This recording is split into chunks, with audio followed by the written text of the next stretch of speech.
c'est clair que oui, mais c'est toujours un problème comment ça se mesure, quoi. Mais je suis d'accord avec ça. Enfin, je sais pas ce que t'en penses, Guillaume.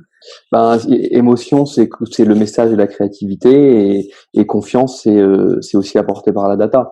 Donc oui, pour moi, ça résume bien, ouais, émotion et confiance.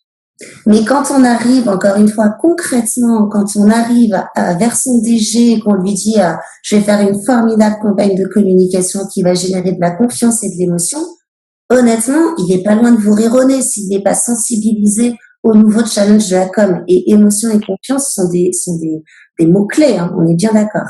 Mais malheureusement, je pense que la majorité des DG ne l'entendent pas de cette oreille. Et eux, ils vont parler ROI, ils vont parler... Et pour autant, ça rapportera du ROI. Ça, j'en suis convaincue. Peut-être à plus long terme, peut-être faut-il le mixer avec d'autres campagnes marketing plus, plus court terme.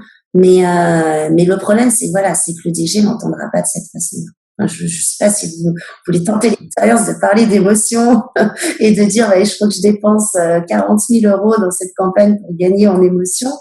À mon avis, c'est pas la bonne façon de s'y prendre pour avoir du budget, malheureusement.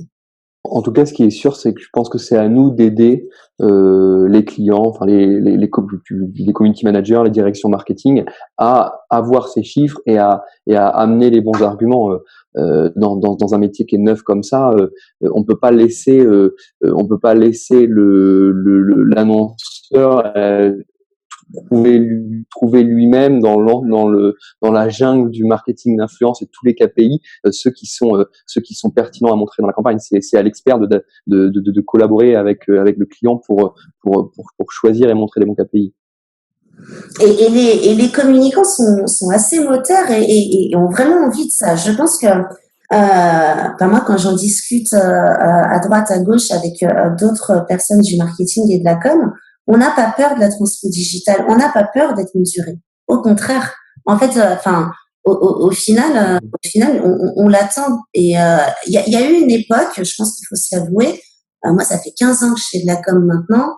Quand j'ai démarré la com, on s'est un peu tiré une balle dans le pied. On voulait pas entendre parler de KPI, la com, c'était pour la notoriété.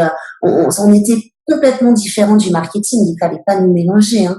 Le marketing était là pour générer du lead, et puis la com, bon voilà, on était là pour avoir une belle image, etc., etc. Et à force, voilà, de jamais avoir voulu être mesuré et tout ça, et ben, on a été complètement décrédibilisés.